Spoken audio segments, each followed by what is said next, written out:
Hey everybody, welcome to Hard Times, Strong Men. We're your hosts. I'm Six. And I'm Seven. And today we're going to be talking about this. This is the pilot episode of our new podcast called Hard Times, Strong Men. We're going to be focusing on skill sharing, community building, value sharing, knowledge sharing, and discussions. We're going to be talking about everything under the sun, from weapons familiarization to tactics to current events and why they should even matter to you. First, a little bit about ourselves. A little bit about me. I was in the Army from 2015 to 2018. I took a tour in Afghanistan in 2016. I've done every job in a fire team, from rifleman, grenadier, saw gunner, team leader. I've been an assistant gunner, a 240 gunner. And I've done a lot of knowledge building after I got out of the Army. I'm currently working as a nurse and working on this, our baby.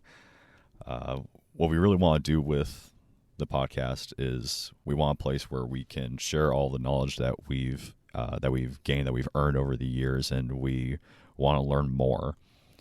We've seen a huge deficit in just what the everyday citizen knows and can bring to the table, and that's not okay with everything going on. We owe it to ourselves, we owe it to our families, we owe it to our neighbors to be better, to know more, and to do more. Six?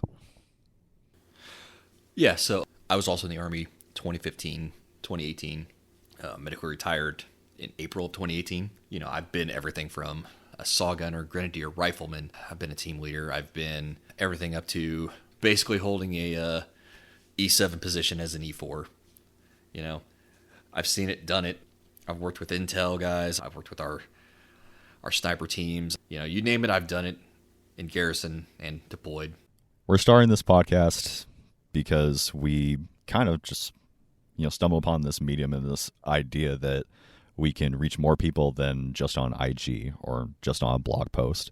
We have more freedom to talk about whatever the hell we want for as long as we want, and then we can build more content based off of that. So basically what we want to do is we want to give classes. So that was my favorite job in the Army, was being a team leader and teaching new guys how to do their job. So when we're talking about doing classes, we're talking about not just soldiering, not just militant tasks, but we want to learn about homesteading. We want to learn about farming, community building. We're trying to just collect all these skills in our tool belts, so that if and when we have to use it, we can do it later. So a couple of the series and episode ideas that I'm most excited about is I want to go through the Ranger Handbook, and I just want to break down chapter by chapter the concepts that are presented, because a lot of time it can be hard to read and to just kind of trim off the fat of what is specifically set for military people, for soldiers, and what can be applied and used for civilians. So we want to go through, make that book, that knowledge base, applicable for people. Six, I know you want to go into land nav. I know that we talked about going through buddy teams. We talked about, just fieldcraft, purifying water, making fire. What other episodes are you most excited about? All right, so like you said, I love land nav. I taught land nav classes. I love land nav. It was one of those things where it's just like, if there's anything that's going to help you survive on top of anything else, it's knowing where you are and where you're supposed to go and what you're going to encounter, at least in terms of the terrain. So I loved teaching about that stuff, just because you could sneak around somebody so easily when you know the terrain and you know where you're going and what you're going to encounter, and they don't. I'm excited about land nav. I'm excited about teaching force multipliers, weapons familiarization. I love weapons familiarizations because I build ARs, so that in and of itself is just like, yes, you can pick up an AR, but what if you run out of ammo and you have to pick up, say, an AK? Are you going to know how to use that? I was just thinking about that series. I only think it's one episode. No. I think it's going to be a series, because there's so There are so many things that go into it. Yes. You know, Yeah. I remember a conversation about we probably won't get into today, but listening to a specific audio clip of of an event and being able to distinguish between what was AR type rifle, what was a 240, a saw, and for me, weapons familiarization is so incredibly important. And I remember when I first got excited about it, I think it was before I was in the Army. Did you ever read the actual Jason Bourne books? No, I didn't. Oh man, the books are great. Highly recommend. But obviously it's hyperbolized. But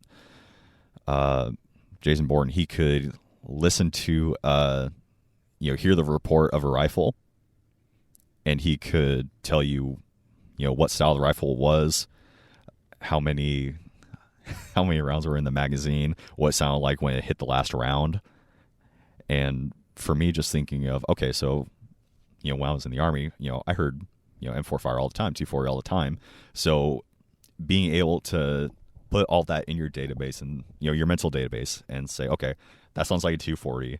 The 240's max range is this. This is what it's mainly used for. This is how the bullet, behaves. Talking about the max ordnance and, how it cuts through wind or brush or, depending on what report you hear, okay, what now qualifies as cover and what now qualifies as just concealment. Because 50 cal will make whatever, cover you have not really cover anymore. It'll also make you vaporize as well, so. Yeah, exactly. And that's the thing. So as, we're civilians now. So as civilians, our ROE is a lot different. Our, SOPs are a lot different, right? We're not going out looking for a fight. So if I hear someone opening up with the 240, with me, that, clicks a lot of boxes. Okay, so I'm not going to go down that, that LDA. I'm not going to do this or that or the other. And I should probably just stay away a good, 1,800 meters from that area. That also lends me into one of the other topics I am very serious about and very excited to talk about: current events. Because speaking of 240s, if you've ever listened to the videos coming out of the Las Vegas shooting, you would know that there was no AR being fired. It was a 240. But they said it was a bump stock. Oh, bump. If there's anything I learned about my time in the government, it's that they're very bad at their jobs because they lie. What? They lie through their teeth. The government lies. The government covers up. And not being part of the government anymore. That's my favorite part. Yeah, right. It's great. Our scope is a lot different. We talked about this the other day as far as, kit. I'm not, if something happens, I'm not going to throw on a plate carrier and go house to house. Yeah, no, not unless I'm not touching my plate carrier unless I'm fully expecting like contact and to have to go, like you said, house to house, room to room. I mean, for me, the scenario looks a lot more like after whatever hypothetical event, I have to get my family set up, at a location that I can defend. If I ever have to go out, say if I have to go out forage for food, go and, scavenge for ammunition, medical supplies, water, what have you, I'm not going to be wearing a plate carrier. That doesn't make sense for me to waste those calories on that weight. I'd much rather, spend that weight and that space on sustainment gear and something that I can ruck out. So having dead space in my kit, like a drop leg, or not a drop leg, like a dump pouch. No, I'm not going to dump my mags in there, but if I'm, out doing a presence patrol and I, see some gear or some berries, other food stuff, then I can stow it in there. That's a place built in, doesn't take up a lot of space, but just something that doesn't cost much, that means a lot. Exactly. Yeah. And we'll also cover stuff like repurposing your military equipment, because I know there's a lot of guys out there who have gotten out of the military, They have all this stuff, mag pouches, saw pouches, dump pouches, stuff like that. And they could be repurposed for survival usage. Like you said, you got a dump pouch. What are you going to do? You going to collect SSI? Probably not, especially if you're out surviving on your own. You're going to be out there collecting random stuff that you find that you can repurpose, like you said, berries, mushrooms, food. Yeah. Well, that actually brings up a really great point. Something that I'm really excited to cover is reframing the concept of what we're talking about. So a lot of guys get out and they buy plate carry, they buy the cry pants, they buy nods and everything. They go into Dead Gang 6 ARs. Guilty. And guilty. And I'm really excited to, change that mindset, because it took me a couple of years, 3 years before I, finally kicked that mindset. I'm like, oh, I'm not in the Army anymore. Like, I'm not going to have S2 built in. I'm not going to have supply built in. I'm not going to have someone following me around with a water buffalo. Mm-hmm. I'm either going to have to be able to, I'm going to have to be able to find and purify water. And water's heavy. Water's so incredibly heavy. So that has to be, planned ahead. I'm not going to be going to house. Hopefully. That'd be a really crappy situation. I have to go house to house.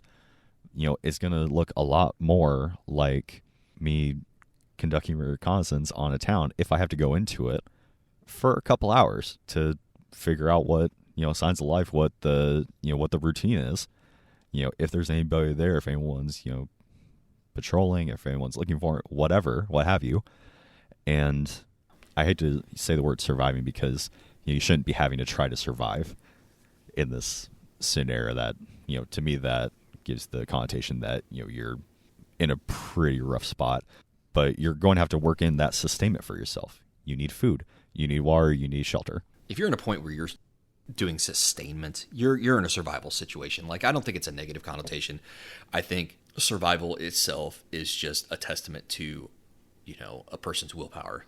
You've been thrown into a situation where it's not ideal. You can't go to your local grocery store, buy your food, drive home unopposed, and walk in, kiss your wife, kiss your kids, and then throw your stuff in the refrigerator to have groceries for the rest of the week. You're going to be in a situation where you're going to be going out, you're going to be hunting for food, you're going to be scavenging whatever you can find so that you can survive and so you can help others survive. Like, I don't see survival as such a negative connotation. Yes, it's going to be challenging, but it's going to be a testament to your willpower, to your perseverance, and to your stubbornness. Like, you're not going out without a fight, kind of thing. That's a really great point. I guess I should rephrase what I said. Survival in and of itself, I don't think it has a negative connotation, but you've seen, when we first got out, 5 years, whatever, there was a huge push for, survival gear, guys throwing hatchets and axes on their plate carrier when we were deployed to Afghanistan. No. I think that if you're planning to have nothing as your primary, kit, I think that's, you've got to reframe that. Of course you need secondary, tertiary modes of building fire or purifying water, but I don't think that you should plan on roughing it as your primary goal. And I want to talk about that too. So, the way that we set up our kit, how, I have a fire kit in my low bearing equipment. So that fire equipment doesn't just have a Bic lighter. I have a Bic lighter, I have matches, I have Blackbeard fire starter, I have a ferro rod. Part of your kit isn't just what you carry, it's what's in your head, what you keep in that database. So building that skill set. So besides what I have, am I able to make a fire using friction or using a bow, the bow firing method? Am I able to use my glasses to, magnify the rays of the sun? We're at a very stressful point in our history where I feel like everyone knows something's going to happen, but nobody knows what and nobody knows when. But we're also in a really great spot because we've never had this amount of knowledge just open to anybody who wants it. Right, because in the past you would have to have gone to a survival school or, have been raised by someone who grew up in the wilderness to have these skills. This is, like you were saying, especially, this is the greatest time to gain information, to build your repertoire, and to increase your survivability. And that's what we're here for. We're here to help everyone try to expand their knowledge base and to increase their survivability in situations that may not be ideal. The knowledge base of what I had coming out of basic training or going through a few FTXs when I got to my unit, as opposed to now, like being well far and away out of the military just based off my own research and, getting after it myself. There's no real comparison. Right. And also, one of the things that we need to stress also is that just joining the military isn't going to give you the skills to survive.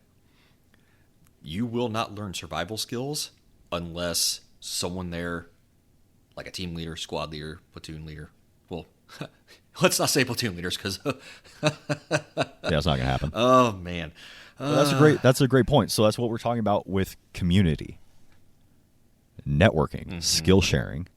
Okay, you cannot do this alone. Yeah.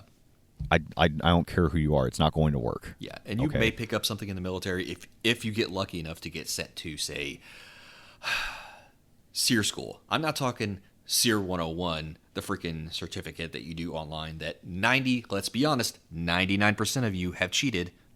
Did you ever learn to swim in the Army? Did anybody ever teach you how to swim or at least check? No. Yeah, that would have really sucked on D-Day. Anyways. I'm just saying, man. So that's true. That's my thing is I can't tell you how many hours I've spent training on my own, both in the military and out. I've learned more out of the military than I ever did in. And that's not to say that I didn't have good leaders. I had great leaders, and they took time out of their day to train with me and get me spun up. So I knew my job, their job, and the person ahead of their job. I knew every single job in a fire team and a weapons squad. All right. And that's what we need to be at. Yeah, and that's where you're going to find the most of your knowledge is at that level, because anything higher than that, higher leadership is nothing but a waste of time. They're all about checking boxes and keeping, dental green. Who the cares if dental's green? If your Joes can't even, perform sports. What is sports? So sports is just correcting a malfunction in a weapon. It is on the spot. You're in a firefight. You get a jam. You get a misfire. It's all about getting your weapon back into, condition red, being able to fire, being able to suppress the enemy. That's sports. We'll go into Manual of Arms in a later episode. We're going to talk about every weapon system that was organic to the squad. We talked a little bit. We want to do that Ranger series. We want to do a Land Nav series. We want to do just a Fieldcraft kind of, survivalist series.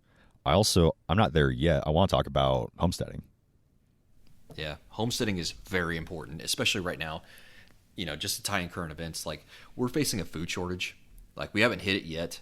There's rumors, one of the main things that we're looking at right now is just baby formula shortages. Some people can't produce breast milk, can't feed their babies, so they got to rely on formula. Some people were just, doing formula for their babies. Either way, if they can't get food for their babies, that's an issue. That's a real issue.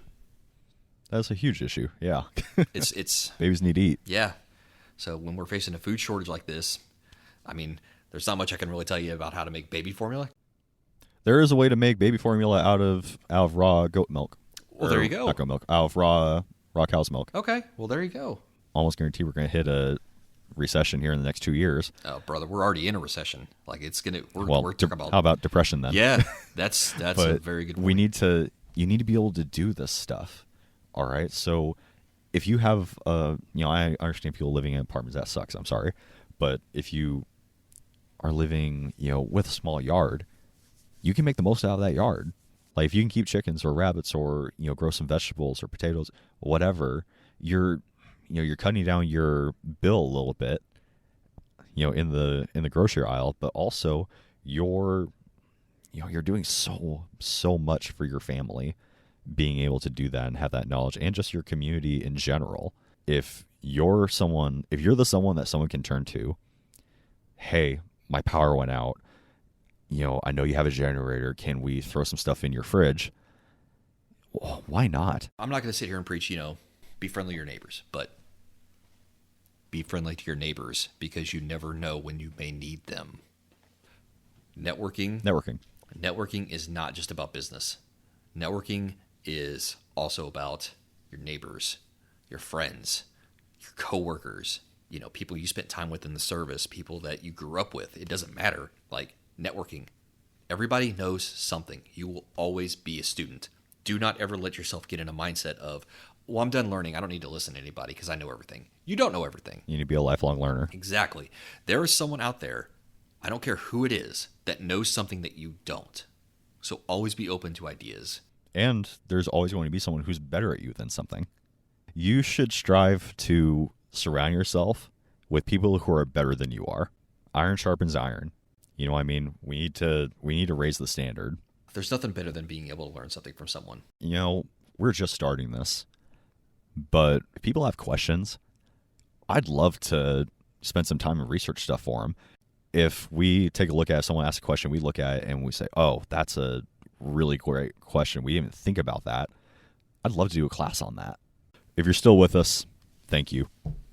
I had fun. Six, I think you had fun. I had a lot of fun. I'm so excited for where we're going.